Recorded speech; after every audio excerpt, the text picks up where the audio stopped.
सूरत कहफ आयत नंबर 32 ना तर द आयत नंबर 36 पोरी د دې ځایه د सूरत कहफ ذکر کوي د اصحاب کهف د واقع نه پس واقعیا د اصحاب کهف ذکر شو او ورپسې سلور تفریعات ذکر شول چې عالم الغیب صرف یو الله دی د حق پرستو ملګرتیا کوا اگر که غریبانان وي حق وایا اگر که پاغي باندې تا ته تکلیف رسی او د موحدینو نه مخ ماړه وا دا تفریعات یې په ذکر کړل اوس په دې دوه رکوګانو کې یو دا رکو دا ورپسې رکو په دې دواړو کې تزهید په دنیا ذکر کوي په دریو طریقو باندې یو دا چې په دنیا منازيګه دا دنیا بدرنه الله والی پشان د دې باغوالا دویم داري دنیا ډیر لګه ده موده لګه ده کتا سره پکې ډیر رسمي خو موده لګه ده لګي راځي پس به نزي دریم داري چې دا سبب د وبال دی چا ویلي دا سبب د عذاب دی او دا لګه ده او د دې د وجنه اخرت مې ایروا د اخرت نه مغافل کیږي د دنیا د وجنه چې ته په دنیا کې داسې مشغول شي چې اخرت در نه ایر شي وې داسې مکوا دا غي لپاره په تور مثال ذکر کوي چې کوم دینو یو واقعیا تزهید په دنیا دی ته وې چې دنیا سره زړه ملګوا دا نه چې دنیا مطلب کوا دا نه چې دنیا مګټه دنیا بغټي دنیا به طلب کې دنیا کې به خټېټ ګرځي او د دنیا به د دنیادارو سره مقابله کې ځان به په معاشره کې د ادریدو او د اغي جوګه کې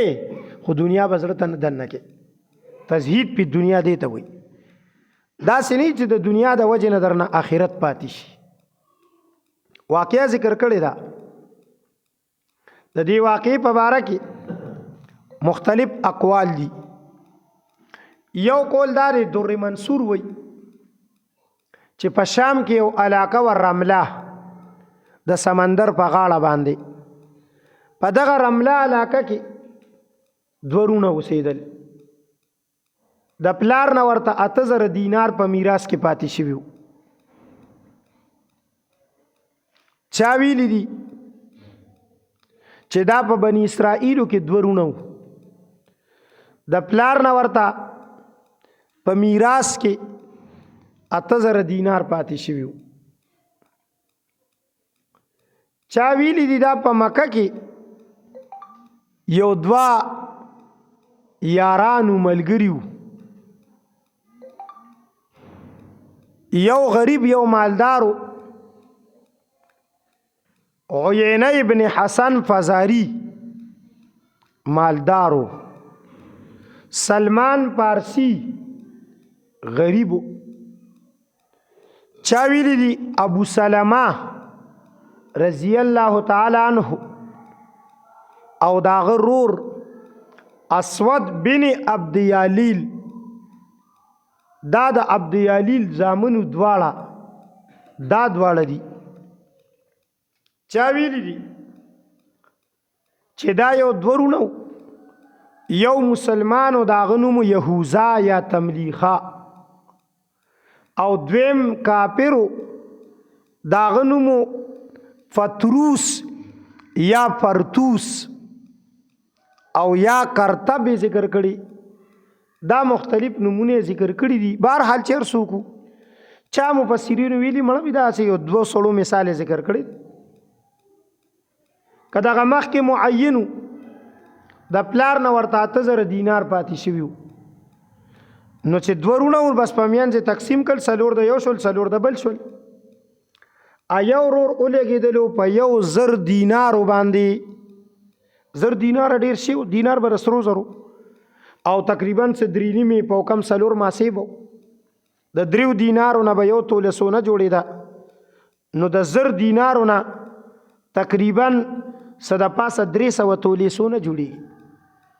نو په زر دینار باندې ځان ته جیداد واغشتو د مسلمان رور ته چې پته ولګي د زر دینارا د الله پر د رضا د پاره د الله په لار کې صدقه کړل وی یا الله زپستانه د جنت زمکالم د دنیا نالم ابل ولګیدلو په زر دینار باندې پاغي کې بنگلي جوړی کی تعمیر وکړو کوټي جوړی کی دی ولګیدلو زر دینار د الله په لار کې قربان کړل وی ز په دنیا کې کور نه غواړم مال په آخرت کې کور جوړ کا اغه ولګیدلو په زر دینار باندې ځان ته غلامان خادمان اغه چې کم دینو واغستل دی ولګیدلو په زر دینار د الله په لار کې صدقه کړل وی د جنت حور او غلمان غواړم اغه ولګیدلو زر دینار باندې باغونه ولګول پس مکه کې او د زر دینار صدقه کړل ویزه په جنت کې او په آخرت کې باغونه غواړم سورز پس دا مسلمان مجبور شو ګور الله تبارک وتعالى امتحان بار بار زداویم چې د ایمان او د اسلام سره مشکلات تړلې دي اوس دې سړي 4000 روپے ته کم دینو 4000 دینار قربان کړل کنه دا الله د رضا لپاره نو کچري د دین د وجه نه په دنیا کې په خلکو په کارداري چې په د باندې بیا د سرو زرو باران شوی د دینارو باران شوی نه دی مجبور شو د سرو د خوراک سه نشته بیمار دی د دوايي سه نشته د خپل رور ته یا د ملګری ته راغی د ته وی ما سره امداد وکا او یاراله قرض راکا هغه ورته وی چې ما تا ته خو یو شند پلار نه پاتې شوی تاسو کی چې ته زمانہ غواړي د ورته کیسه ټوله د سر نه تر د اخره پورې بیان کړله چې ما خدا سي وکړل هغه ورته ښه چې دا سي دی وکړل نو یو زمانہ سره غواړي اوس د الله نه غواړه الله لپاره دې کوم دین قربان کړی دا امتحان دی ښا دې دوالو خپل مینس کې خبرو کې غورته نه درکوم بیا د کور او بنگلا وا دا غینه بارې چې کم دینو باغونو بس دی پاسې دو ځان سره دیم پاسې لوی راځي چې دی باغونو کې له چکر درکم چې خله کې لګي وبنور امراشي هغه خپل باغونو کې داسې وګرځول او باغ خپل بنگلو کې او خپل بچیو بیبیانې نوکران ټول ارسي ورته خودل وې زما دغه جنت دی بس او ته نه محروم وي دی ورته وی دی مسلمان په پدې باندې غرور مکوا تکبر مکوا اسنه چې الله تعالی درنوالی او مال راکی دا څه کوي الله اسنه چې الله درنوالی او مال راکی دا څه کوي الله طالبې کې مزه نو ما با اسلامی یو رساله بچوں کا اسلام به ورته وی اتوار پر ازبرات للو اخبار کې بچوں کا اسلام او ما ډیلی کتله ایک یو مضمون راغلی ډیر ناشنا مضمون یو لوی عالم لیکلو یو کیسه وا یو سړی ډیر زیات مالدار او ډیر خولي بیبي وا روټه ته دواړه خزو خاون ناشتي ځان ته په مینه محبت سره پخ کړی دي او غپې چپې لګي یو خوري دی کې په کوڅه کې یو سوالګری आवाज وکړو چې اوګم سره راکې دا سړی ورپسې وروته دیګه ورته وی ځا مونږ د مینی غپ شپ مونږ دې سي ډیسټرب کو سړی لاړلو الله تبارک وتعالى یو عجیب شان دی مونږ په دې کلی کې لیدلې دي په دې خپل عمر کې چې د صفر نه خلق تلی دی ډیر برا او د برا نه مولید الخلق صفر تراغلل په دې خپل کلی کې سړی په غریبۍ شو په مزه غریب کېدو کاروبار چې کم دی نو بس ګډوډ شو غریب شو ښځه خو دا عادت کړې وه مالداره بس هغې ورسره بیا جون نه کولو ښځې طلاقه کا ښځه ترېنه جدا شوله مال حال هر څه لاړلو قرضدارې شو سړی لاړلو سوالګري شو اوس هغه سوالګرې چې هغه ته د دیکې ورکړې وي د هغه په لاس چېرته څه راغلي څه کاروبار سټارټ کړی هغه الله تبارک وتعالی په مزه بس وخېجولو څنګه چې دی په مزه راکوزولو داسې هغه په مزه خېجولو یو ورځ هغه د خپلې ښځې سره ناست دی په شعر کې د ټولو نه ښکلې ښځه ده دغه ښځې سره ناست دی ګپ شپ لګوي او خو د مینې محبت ځان ته څیزونه پخ کړي مخې ته پراته دي چې دې کې یو سوالګري آواز وکړو چې روټۍ مې نه ده خوړلې او سره کې دی سړي هغه چې څومره سو هغه ټول ارسې راغونډ کړل په یو کپړه کې بند کړل او دې ښځې ته یې ورسه دې سوالګري ته یې ورکړه موږ به ځان له نور وکړو دې ښځې اوچت کړل او دروازې ته لاړل او سوالګري ته یې ورکړل چې سوالګري ته یې ورکړل او داسې بره ورته وکتل بس ښځه هغه ارسې په ځای وغورځول او دروازې بنده کړه په منډه راغلل او کېناسته او په چغو شوه جړلې خاوند ورته وی ولې څه درته ووي څه چلو شو ورته وی نه وی دا سوالګر نه وی دا زما هغه مخکینی خاوند و دا زما مخکینی خاوند و په هغه را باندې راته افسوس راغی دې سړي ورته وی څنګه به دې ښځې ورته ټوله کیسه وکړه چې دغه شان چلو او چې کوم دی بس موږ ناست یو خیر چې کوم دی سوالګرې راغی او سی وغوښتل او بس د ورته دیکې ورکړې او د اکې ورځې نه بس دې په لاندې په تنزل شو بس دا دې سوال کوي دا سړی ورته په خندا شو وی زه هغې به چې دیکې چاله ورکړې وي الله تعالی ما ته د دغه ټول مال حال دولت کاروبار تر دې پورې چې د هغه ښځه مال راکړې ته د هغه ښځه وي تم ما سره دا ټول هر څه الله مال راکړه داسې الله کوي ده ورته ووایي داسې مه کوه او ده ورته ووایي دی کافر وی مړه داسې کیدی نه شي چې دا باغونه دا شنه باغونه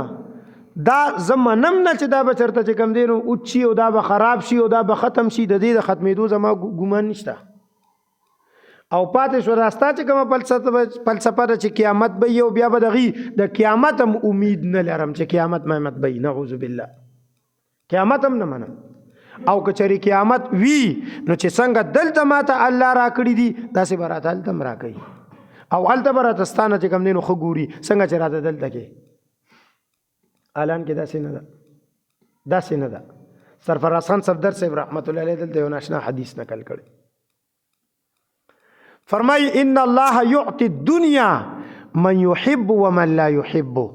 الله تبارک وتعالى دنیا ورکي کچا سره مینه کوي او کنه کوي الله دنیا ورکي هغه ته چا سره چې مینه نشته محبت نشته مسلمانان نه دي ایته سونه ورکړي ایته پتم نشته الله تبارک وتعالى دنیا ان الله يعطي الدنيا من يحب ومن لا يحب ويعطي الايمان وفي روایت الدين لیکن ایمان او په یو روایت کې دین ذکر کړي ایمان او دین ورکي من يحب صرف هغه چاته چې چا سره مینه محبت ده په دې خوشاله شه چې مسلمانې د دین لوی دولت نشته دا دلیل دی د خبرې چې د الله تعالی سره مینه ده الله تعالی ایمان او دین صرف اکا چاته ورکي چې چا سره مینه او محبت ده او دا د مینې محبت انعامات چې کوم دی نو امتحانات دي دا غربت دا فقیری د مال او د دولت کموالی دا بیماری دا تکلیفونه دا د الله د هغه مینې او د محبت امتحانات دي ګوري چې ته عاشق د پیوي که عاشق د وینې ادي ګوري او باقی دنیا هغه الله که چا سره مینه شته او که نشته هر چاته ورکړی ده چې چا سره مینه نشته هغې ته د هغه خلکو نه ډېره ورکړي چې چا سره مینه د انبیاو نه زیاته مینه الله تعالی چا سره کړي د یو دوو دریو پیغمبرانو نه علاوه چې څومره پیغمبرانو باس په قرآن او په حدیث کې راغلي نمونه راغلي په هغې کې د دوو دریو نه علاوه نور ټول غریبانانو. یو ایوب علیه السلام مالدارو، یو سلیمان علیه السلام مالدارو، او یو د هغه پلار داود علیه السلام مالدارو، او نور ټول د دنیا ملنګان فقیران. خپل پیغمبر ته وګوره، نبی علیه الصلاة والسلام څه حالو داغه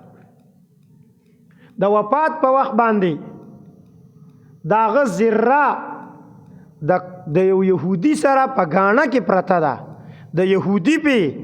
د خپل کور د پاره او د بیبیانو د پاره غله د هغې نه اغوښتې ده،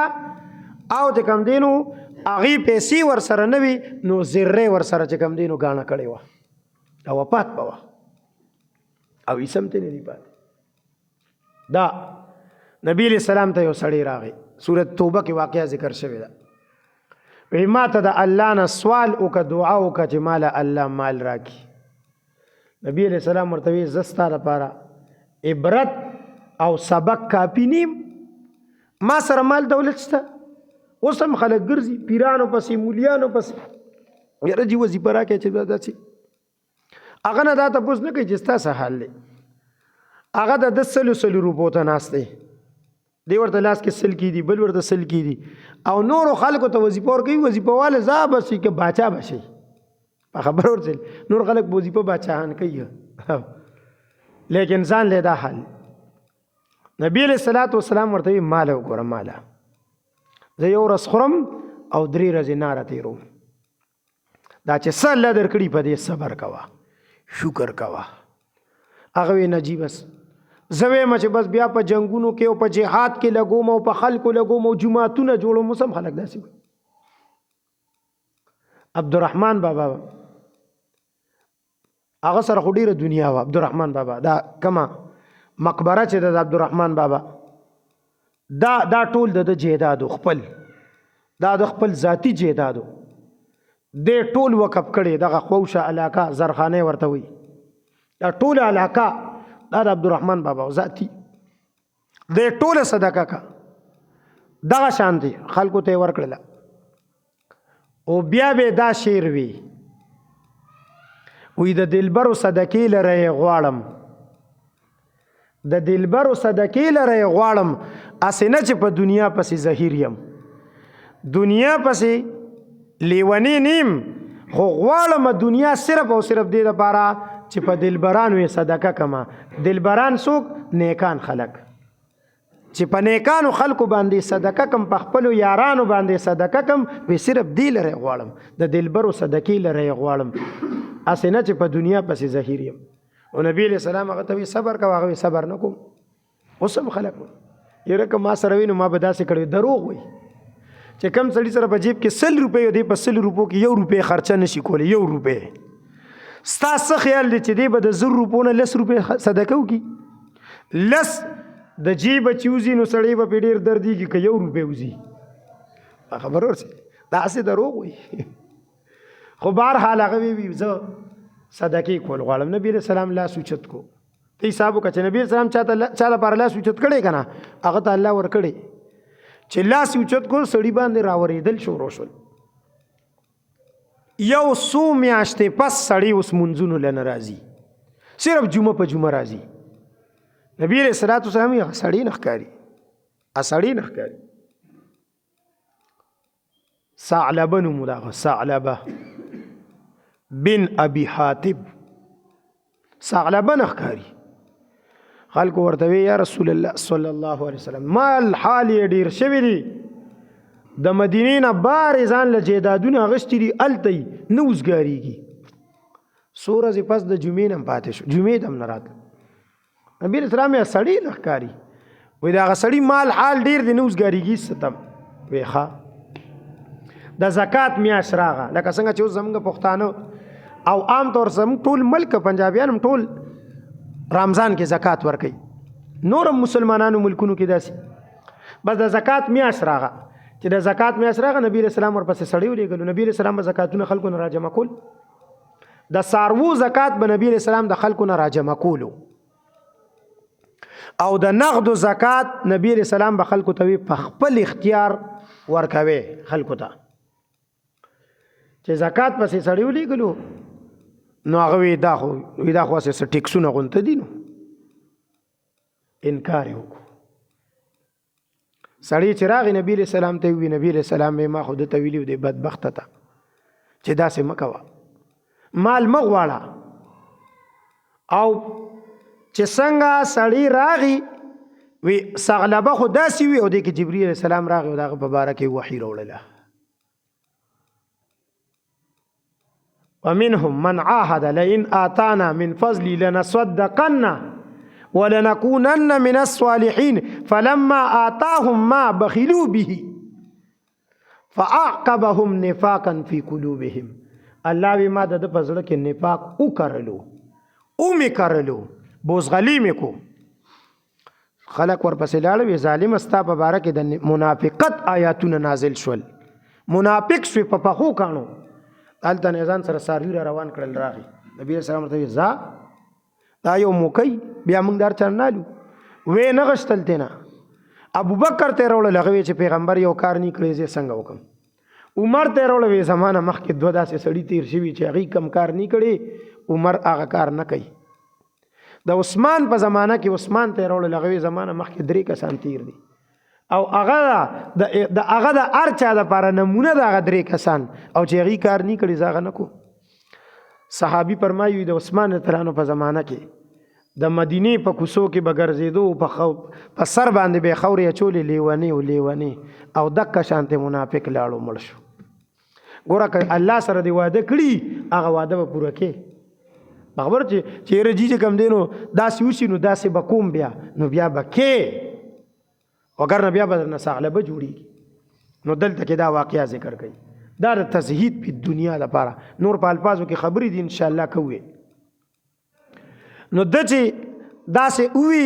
او هغه بس هغه ورته وی او کلندر الکه داسې مکوا تکبر غرور مکوا دی دا بدرنا الله والی او شپه پکې نو ته د شپې په باغ باندې د اور باران وشو سار چې لاړل او باغ کیسم نو لاسونه مروړل په خبر ورسېلی دا الله سره ارسشتا الله سره شتا الله سره بدوکی نه کې دا وی وضرب لهم بیانک د دې لپاره مثلا یو مثال رجلین د دوو سړو بیان ورته وکا جعلنا منغ ورکړیو له احدهما په دواړو کې یو کستا جنتین دو باغونه خو سم باغونه من اعناب د انګورو باغونه د انګورو ګوره انګور په میوو کې ګرانه میوه ده د انګورو د سیوانو چې چا باغی کنه کوټوال د دې د انګورو سیوانو باغونه یې په خبر ورسېلی او دا غینه مالدار بیا سوکني د انګورو باغونه دوا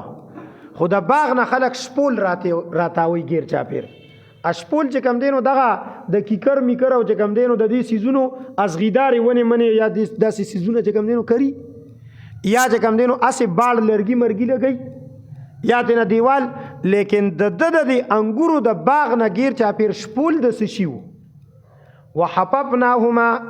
الله ځان ته منسوب کوي وحپپناهما الله وی منګه راګیر کړیو دا دواړه باغونه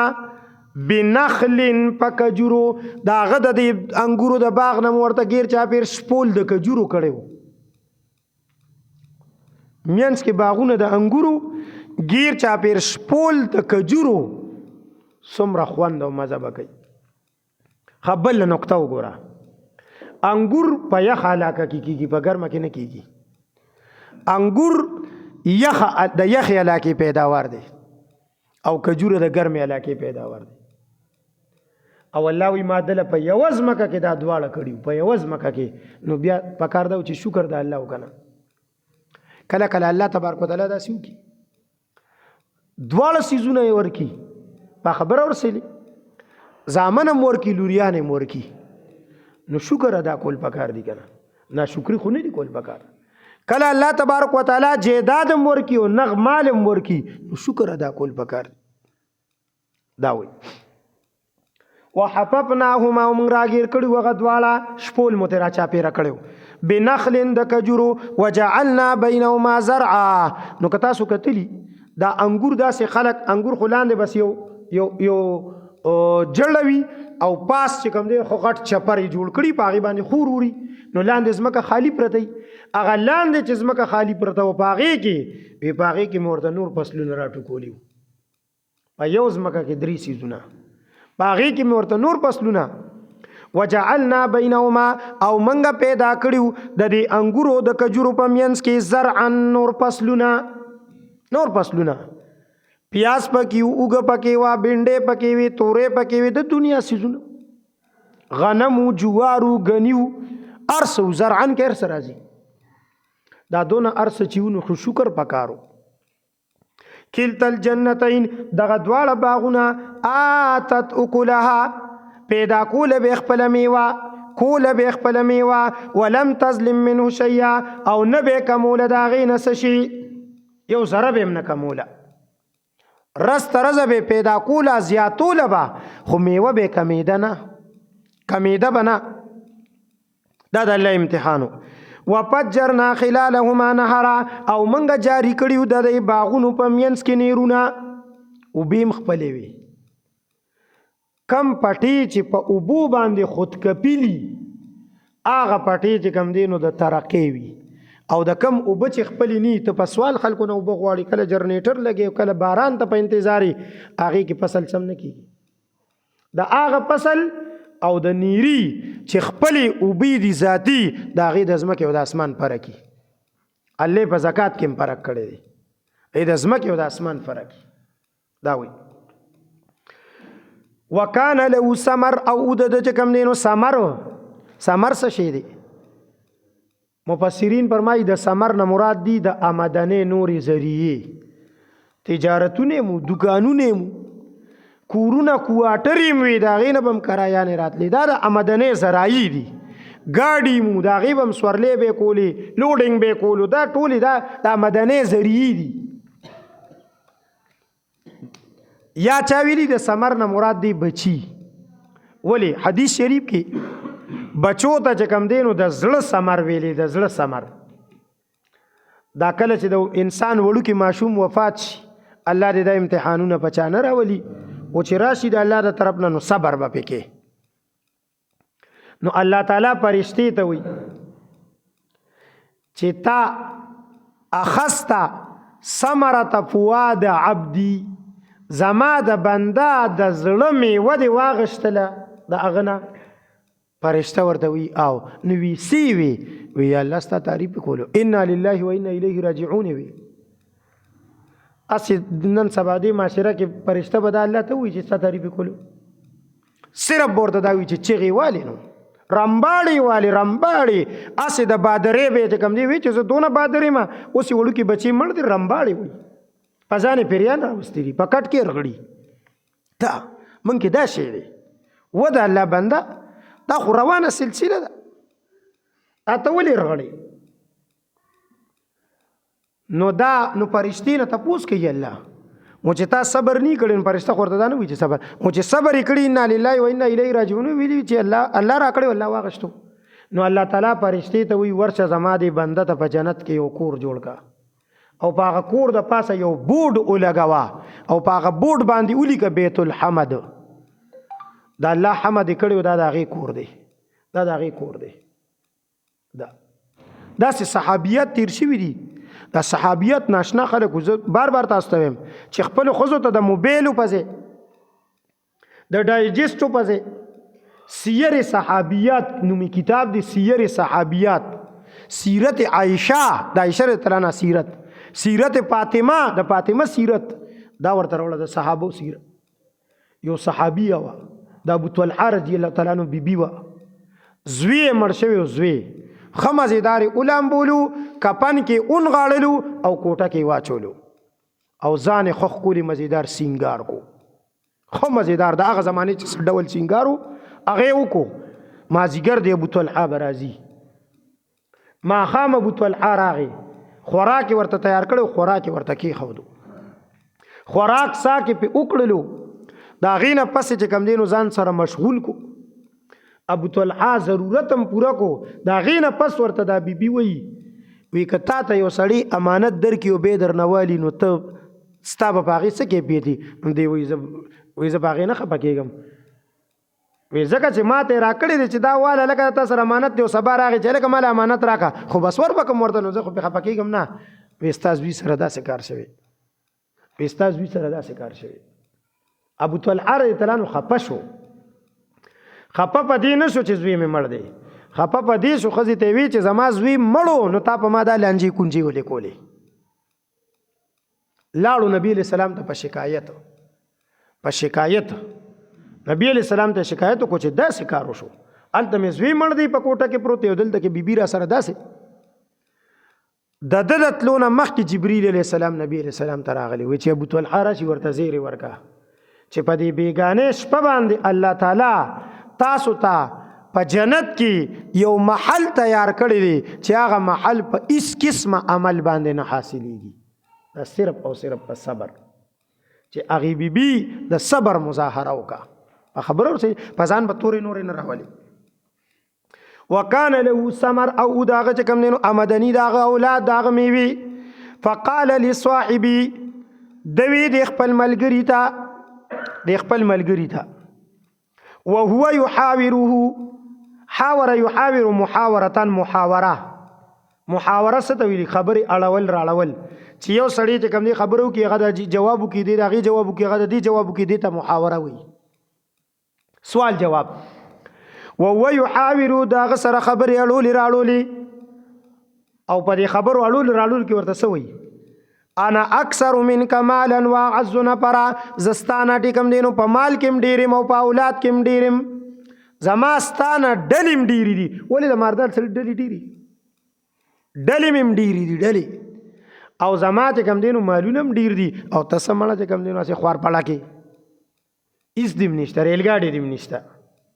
اما شومان چې یو بل سره جنگ جګړه باندې شي ستاره پلار خو جازم نشته ته به ګنده پلار ایرپورټ ته خبر ورته دا ودخل جنته و داخل شو خپل باغ ته جنته ول تاسو دو باغونه دواړو ته داخل شو جنس جنت دواړو باغونو ته داخل شو او هو ظالم لنفسه په داسې حال کې چې په ځان ظلم کولو په ځان ظلم سو شرک کولو قیامت نه انکار کولو د الله قدرتونه نه منل د نه منل چې دا ماته الله را کړی دي د نه منل وې دا ما په خپل باتورې کړی دي قال نو دور وی دی خپل ملګری ته ما اظن ان تبید ازی ابدا زګمان نکوم چې کله بم چې کم دینو زما دا باغونه هلاک او تباشي او ختم بشي نو ګور دا تقاضا کوي چې دور ته ویلو چې ګوري خط اسنه چې غرور تکبر مکو ختم نشي چرته نو دور ته وی زه خدا ګمان نکوم چې دا به ختم دا څنګه ختميږي گاڑی را سره شتا سینجی پکستا پټرول پکستا دا به څنګه ودرېږي کورستا لانټر پېستا ارسستا دا به څنګه را پریوزي سرویستا مال دولتستا پټیستا دا به څنګه شاړيږي دا سړی ذهن کې راځي کنه اکثر دنیادار سړی په ذهن کې دا راځي او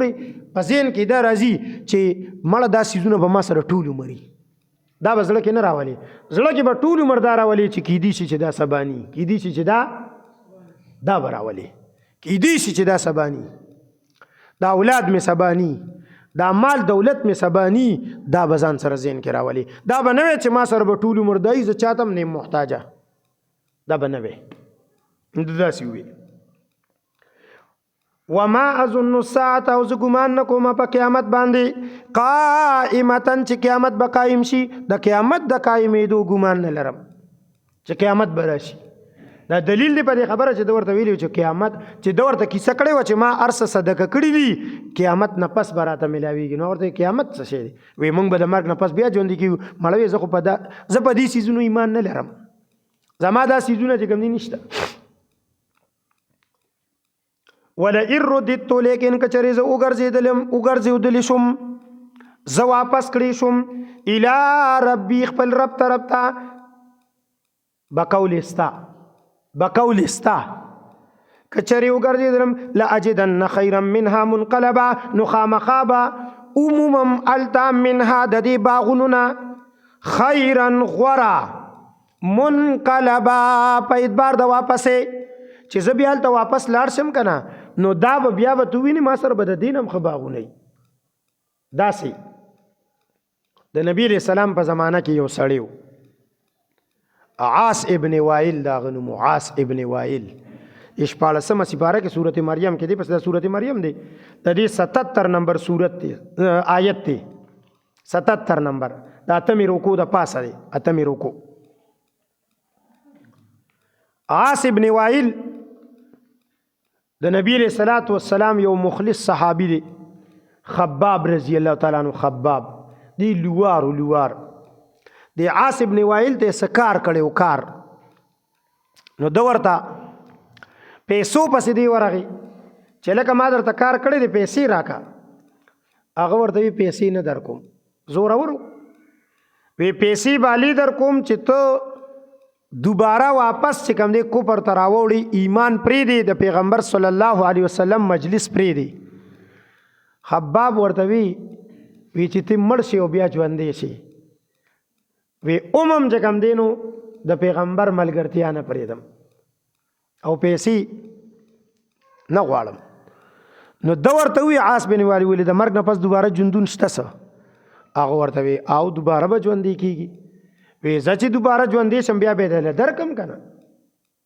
ورته بیا به در سره نی. وی ولې نه؟ وی چې څنګه ما سره دلته په دنیا کې مال دولت دی داسې چې دوباره ژوندې شم را سره به دا 77 نمبر آیت. افرأیت الذی کفر الله وی آیات لیدلې دي هغه سړی چې کفر کړي بیا آیاتنا زمونږ د آیاتونو نه وقال او داسې ویلي لأوتین مالا وولدا ما ته به هلته په آخرت کې مال او اولاد راکولی کېږي. دی داسې وی وی هلته نشته هلته به ولقد جئتمونا فرادا ما ته به راځې یوازې دا دې کې را روان دي رستو ما ته به یوازې راځې یوم یفر المرء من اخیه و امي و ابي پلار به د زوی نه او زوی به د پلار نه منډې وایي. داسې نشته چې ته به د زامن د عاص بن وائل ډېر بچي یو د ولید بن مغیره ډېر بچي یو د عاص بن وائل. حامیم سجیده سورت حامیم سجیده 50مه سپاره اولنې مخ آیت نمبر 50 دی مراړو. وما ظن الساعه قائمه ز ګمان نکوم چې قیامت به قائم شي ولئن رجعت الى ربي او که زه وګرځول شم رب ته ان لي عنده للحسنى البته مال به هلته چې کوم دی نو خوشحالي به وي. دی دا وی دا اوس وګوره اوس دا داوی اوس نن سبا د چا دي؟ دا داوی نن سبا د چا دي چې په آخرت کې به زما دپاره خوشحالي د مولیانو. دا داوی د چا دي؟ د مولیانو. دا دعوه ابوبکر نه ده کړې تاریخ ګواه دی. دا دعوه عمر نه ده کړې دا دعوه عثمان او علي نه ده کړې چې د هغوی په منبر باندې نبي علیه السلام نوم اخیستی وي دا جنتیان دي. دا دعوه هغوی نه ده کړې. دا دعوه د نن زمانې مولیان کوي. ما سره ملګری شه جنت ته به دې بوځم زما په ډله کې چې وي جنت ته به دې بوځم وي ما سره به هلته یرسه. دا د کفر دعوی دي. دا نن مولیان کوي لګیا دي شیخ الحدیثان او شیخ الاسلامان. یو بل ته ویلي وي تا ته به شیخ الحدیث وي ما ته به شیخ الاسلام وي دی بل ته به شیخ القرآن وایو. په خبر ورسېلې تقسیم کړي دي. نو دا ذکر کوي ولئن رددت او که چېرې زه وګرځولی شم الى ربي خپل رب طرف ته لاجدن نو خامخا به عموما خیرا منها د دې نه غوره منقلبه په اعتبار د واپسې. الله دې د عمل کولو توفیق راکړي.